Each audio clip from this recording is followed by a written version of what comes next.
নমস্কার, সাত কথাতে আপনাদের সবাইকে স্বাগত। আজকে শুধুমাত্র দুধ দিয়ে এমন একটি রেসিপি আপনাদের সাথে শেয়ার করব যা লাঞ্চ বা ডিনারে ভাতের সাথে দুর্দান্ত লাগবে। আশা করছি রেসিপিটি আপনাদের ভালো লাগবে। ভালো লাগলে প্লিজ আমার চ্যানেলটিকে সাবস্ক্রাইব করে আমার সাথে থাকবেন। চলুন রেসিপিটি শুরু করা যাক। এই রেসিপিটি বানানোর জন্য সবার প্রথম গ্যাস জ্বালিয়ে দুধটা গ্যাসে বসিয়ে দিচ্ছি। দুধটা দেখুন একদম ভালোভাবে ফুটে উঠেছে।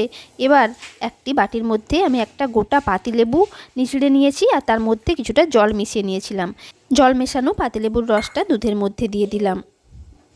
কিছুক্ষণ ধরে চামচ দিয়ে নাড়তে নাড়তে দুধ থেকে ছানাটা কেটে গেছে।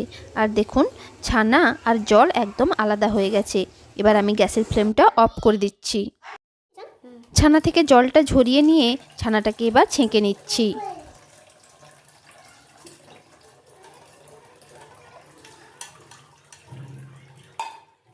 জল দিয়ে এবার ছানাটাকে ভালো করে ধুয়ে নিচ্ছি যাতে টক ভাবটা একদম চলে যায়। ছানাটাকে এবার একটি বাটির উপর রেখে দিচ্ছি যাতে বাকি যতটুকু জল আছে সেটাও যেন ঝরে যায়। একটি বাটির মধ্যে কিছুটা সর্ষে নিয়ে নিচ্ছি, ওই ধরুন 2 চামচ মতো সর্ষে, আর এর মধ্যে দিয়ে দিচ্ছি একটি কাঁচা লঙ্কা। এবার সর্ষে আর কাঁচা লঙ্কা একসাথে বেটে নিচ্ছি। একটি ছোট টিফিন কৌটোর মধ্যে সর্ষে আর কাঁচা লঙ্কা বাটাটা নিয়ে নিলাম, আর তার মধ্যে আরও একটি কাঁচা লঙ্কা কুচি দিয়ে দিচ্ছি। এদিকে ছানার জলটাও ঝরে গেছে। একটি বাটির মধ্যে ছানাটা নিয়ে ভালো করে এইভাবে হাত দিয়ে চটকে নিচ্ছি যাতে ঝুরো ঝুরো হয়ে যায়। টিফিন কৌটোর মধ্যে এবার ঝুরো করে নেওয়া ছানাটাও দিয়ে দিচ্ছি। পরিমাণ মতো লবণ দিয়ে দিলাম আর দিয়ে দিচ্ছি সামান্য একটু হলুদ গুঁড়ো। অনেকটা সর্ষের তেলও এর মধ্যে দিয়ে দিচ্ছি। সর্ষের তেলের পরিমাণটা একটু বেশি দেবেন, তাহলে কিন্তু এই রেসিপির টেস্ট দারুণ লাগবে। এবার সব কিছু ভালো করে হাত দিয়ে মেখে নিচ্ছি।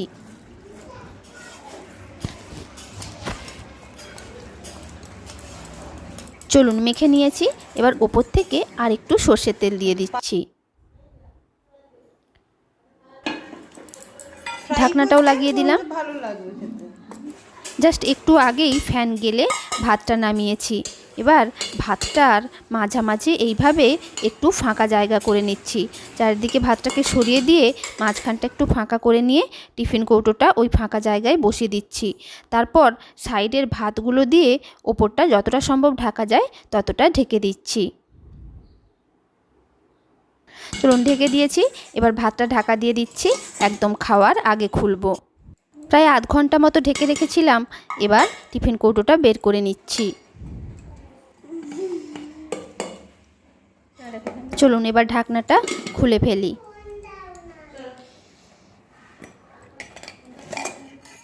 দেখুন কত সুন্দর রঙটা এসেছে। সত্যি বলতে রান্নাটা খুব সিম্পল হলেও খেতে কিন্তু অসাধারণ লাগে। আপনারা নিশ্চয়ই বাড়িতে একবার ট্রাই করবেন। আর এরকম নিত্য নতুন রেসিপি পেতে আমার চ্যানেল সাত কথাকে সাবস্ক্রাইব করে নেবেন, আর সাবস্ক্রাইব করার পর পাশে থাকা বেল আইকনটি প্রেস করে দেবেন যাতে আমার যে কোনো নতুন ভিডিও আপনাদের কাছে সবার আগে পৌঁছে যায়।